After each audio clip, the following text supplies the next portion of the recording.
Good morning to all, welcome to Nursetricks. তোমরা অনেকে আমাকে অনেক প্রশ্ন জিজ্ঞেস করেছো যে দিদি ইন্টারভিউ কবে হবে, ডকুমেন্ট ভেরিফিকেশান কবে হবে, যদি ভুল হয়ে যায় কিংবা রিজেক্ট হয় তাহলে সেক্ষেত্রে কি করব। তো চলো বেশি দেরি না করে আজকের ভিডিওটা শুরু করা যাক। প্রথমে আছে গ্রেড 2 ফর্ম ফিল আপের কতদিন পর ইন্টারভিউ হয়।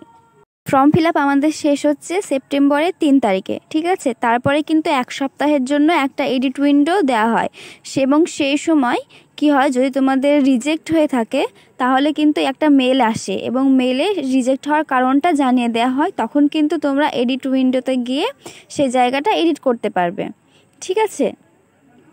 তো দেখো, সেপ্টেম্বর এবং অক্টোবর মিলিয়ে কিন্তু পুজো চলছে। তো সেরকমভাবে ভাবতে গেলে নভেম্বরটা ওরা এই 3টে মাস কিন্তু হাতের সময় নেবে এবং ডিসেম্বর শেষের দিকে কিংবা জানুয়ারির শুরুর দিকে কিন্তু তোমাদের ইন্টারভিউ হবে। এখানে আর একটা কথা মাথায় রাখতে হবে যে যেমন 2026-এ কিন্তু ভোট আছে। তো বোর্ড যদি চায় যে ভোটের আগেই তোমাদের জয়েনিং করিয়ে নেবে, তাহলে কিন্তু সেক্ষেত্রে ডিসেম্বরেই কিন্তু ইন্টারভিউ হয়ে যাওয়ার চান্সটা বেশি। ইন্টারভিউয়ের পরে কিন্তু ডকুমেন্ট ভেরিফিকেশান হবে, ফাইনাল ডকুমেন্ট ভেরিফিকেশান। তারপরে আছে ডেট কি এক্সটেন্ড করবে, হ্যাঁ ডেট এক্সটেন্ড করবে। যদি সার্ভার প্রবলেম থাকে তাহলে কিন্তু ডেট এক্সটেন্ড করবে। নেক্সট আছে আবেদন বাতিল হলে, যদি হয়ে যায় তাহলে কিভাবে বুঝবো।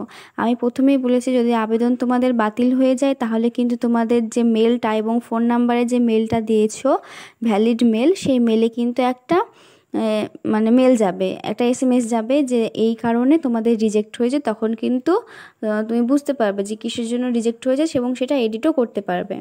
তারপর আছে অ্যাপ্লিকেশান কী কারণে বাতিল হয়। অ্যাপ্লিকেশান বাতিল হয়ে বিভিন্ন কারণ আছে। একটা হলো মেজর রিজন আর একটা হলো মাইনার। মেজর রিজনের মধ্যে তোমার কী পড়বে বলো। ধরো স্টেপ 1-এ যেগুলো আছে, যেমন ডিসিপ্লিন, জিএনএম মেল না ফিমেল, এটা কিন্তু একটা মেজর ভুল, এটা ভুল করলে চলবে না। তোমাদের মেল, ফোন নাম্বার, এটা কিন্তু ভুল করলে চলবে না। তারপর তোমাদের মার্কশিটের জায়গাটায় যে মার্কস আছে, ক্যালকুলেশন এবং যে ডকুমেন্ট আপলোডের যে জায়গাটা আছে সেখানে কিন্তু ভুল করলে চলবে না। এই নিয়ে একটা ভিডিও অলরেডি চ্যানেলে দেওয়া আছে, দরকার হলে গিয়ে দেখে নেবে।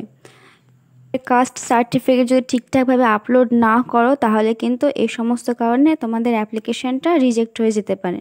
রিজেক্ট হলে কি করা উচিত। রিজেক্ট হলে তোমাদের এডিট অপশান দেওয়া হবে এবং সেই এডিট অপশানে গিয়ে তোমরা কিন্তু এডিট করতে পারবে। কেবলমাত্র যে কারণে রিজেক্ট হয়েছে সেই কারণটাই কিন্তু তোমরা রিজেক্ট যেটা হয়েছে যেটা কারণ সেটাই কিন্তু ঠিক করতে পারবে। নেক্সট কোশ্চেন আছে, এই ইন্টারভিউয়ের 10+ স্কোর কীভাবে পাবো। এই নিয়ে ইন্টারভিউ টিপস কিছু শেয়ার করা আছে এবং প্রিভিয়াস ইন্টারভিউর কোশ্চেনগুলো করা আছে, দেখে নেবে তোমরা। পরে তোমাদের যদি আরও কিছু জিজ্ঞাসা থাকে কমেন্ট সেকশনে অবশ্যই জানাবে। চ্যানেলে নতুন হলে সাবস্ক্রাইব করবে এবং ভালো লাগলে একটি লাইক, কমেন্ট এবং বন্ধুদের মধ্যে শেয়ার করে দেবে। ভালো থেকো, সুস্থ থেকো।